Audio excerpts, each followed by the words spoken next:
अगर आपने किसी से सच्ची मोहब्बत की है ना, तो हमारा चैनल जरूर सब्सक्राइब कीजिएगा। दोस्तों, आज मैं बात करने जा रहा हूँ सब टीवी के प्रसिद्ध कॉमेडी सीरियल तारक मेहता का उल्टा चश्मा में जेठालाल का किरदार निभाने वाले दिलीप जोशी की, जो सीरियल में दया गड़ा यानी दिशा वकानी के पति का किरदार निभाते हैं। दोस्तों, तारक मेहता का उल्टा चश्मा के करीब 2300 एपिसोड्स पूरे होने वाले हैं और यह सीरियल भारत का सबसे लंबे समय तक चलने वाला सीरियल बन चुका है। तारक मेहता की शुरुआत 28 जुलाई 2008 से की गई थी और तब से लेकर अब तक यह सीरियल बच्चों, बूढ़ों या फिर जवान सभी उम्र के लोगों के बीच में लोकप्रिय है। इस सीरियल के जरिए घर घर में लोकप्रिय हो चुके जेठालाल यानी दिलीप जोशी का कहना है कि मुझे आज भी यकीन नहीं होता है कि हमने इतना लंबा सफर तय कर लिया। जब पहला एपिसोड टेलीकास्ट हुआ था तब किसी को इस बात का अंदाजा नहीं था कि यह शो इतने सालों तक चलेगा। अपने प्रशंसकों से जुड़ा एक मजेदार किस्सा शेयर करते हुए दिलीप ने बताया कि इतने वर्षों में मेरी असली पहचान तो अब कहीं खो सी गई है। लोग मुझे दिलीप नहीं बल्कि जेठालाल के नाम से बुलाते हैं। मुझे याद है एक बार हम शूटिंग के लिए अहमदाबाद गए थे और हम ओपन जीप में सफर कर रहे थे। तभी हमारी जीप एक सिग्नल पर रुकी जहां एक भिखारी भीख मांग रहा था। वह अचानक मुझे देखकर जोर जोर से जेठालाल चिल्लाने लगा। मुझे लगा कि इसके घर पर टीवी कहाँ होगी। फिर मैंने सोचा कि शायद इसने किसी और के घर पर टीवी देखते वक्त सीरियल में मुझे देखा होगा, लेकिन उस वक्त मुझे एक अभिनेता की ताकत का एहसास हुआ। इसके अलावा एक और बात याद करते हुए जेठालाल ने बताया कि मैं एक शादी में गया था और वहां मुझसे एक महिला मिली। उन्होंने मुझसे कहा कि उनकी माँ की उम्र करीब 85 साल है और वे परिवार में किसी को भी नहीं पहचान पाती हैं, मगर जब आपका सीरियल आता है तो वे टीवी के सामने आपको देख देख कर मुस्कुराती रहती हैं।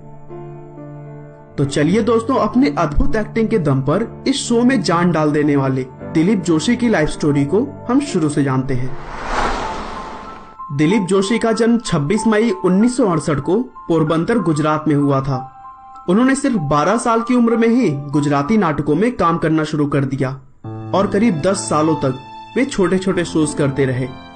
इसी बीच उन्होंने NM कॉमर्स कॉलेज मुंबई से अपनी बीकॉम की पढ़ाई पूरी की, जहां वे पढ़ाई के साथ साथ नाटकों में भी पार्टिसिपेट करते थे और उनके जबरदस्त एक्टिंग के लिए उन्हें 3 बार INT यानी Indian national theatre award for best actor दिया गया। गुजराती नाटकों में अपनी पहचान बनाने के बाद उन्हें पहली बार 1997 में क्या बात है नाम के टीवी सीरियल में एक छोटा सा रोल मिल गया, जिसके बाद उन्होंने लगातार दाल में काला, कोरा कागज, 2 और 2 5, हम सब एक हैं, ये दुनिया है रंगीन और शुभ मंगल सावधान जैसे बहुत सारे सीरियल्स में काम किया। इसके अलावा उन्हें कई सारे हिंदी फिल्मों में भी देखा जा सकता है। उन्होंने सलमान खान के साथ मैंने प्यार किया, हम आपके हैं कौन और शाहरुख खान के साथ फिर भी दिल है हिंदुस्तानी जैसी फिल्मों में अपने अभिनय का लोहा मनवाया।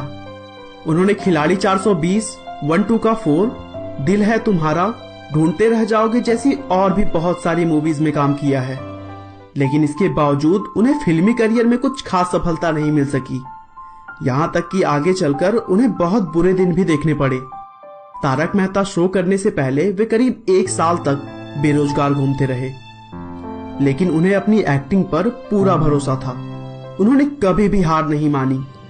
और दोस्तों, कहते हैं ना कि हार मानो नहीं तो कोशिश बेकार नहीं होती। कोशिश करने वालों की कभी हार नहीं होती। 28 जुलाई 2008 से शुरू हो रही तारक मेहता कॉमेडी सीरियल में उन्हें लीड रोल मिल गया। बस यहां से तो मानो उनकी किस्मत ही बदल गई और वो लाखों घरों में अपने किरदार जेठालाल से सबके बीच प्रसिद्ध हो गए। तारक मेहता में उनकी एक्टिंग के लिए अब तक उन्हें 16 बार अलग अलग अवार्ड्स दिए जा चुके हैं। दिलीप जोशी कहते हैं कि बॉलीवुड में कड़ा मुकाबला है, मेरी किस्मत वहां नहीं चली तो क्या हुआ, अब तारक मेहता में मुझे सब कुछ करने का मौका मिलता है, रोमांस, एक्शन या फिर इमोशन। तो आप ही बताइए कि मैं किसी बॉलीवुड हीरो से कम हूं क्या। अब चलिए बात कर लेते हैं दिलीप की पर्सनल लाइफ की।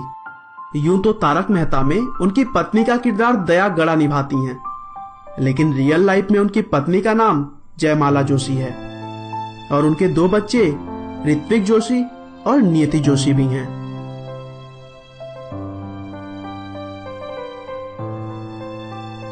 आपका बहुमूल्य समय देने के लिए बहुत बहुत धन्यवाद। इस वीडियो को लाइक करके आप हमारा मनोबल बढ़ा सकते हैं। दोस्तों, अगर आप हमारे वीडियोस को मिस नहीं करना चाहते तो कृपया चैनल को सब्सक्राइब कर लें। आपको यह कहानी कैसी लगी हमें कमेंट करके जरूर बताएं। धन्यवाद।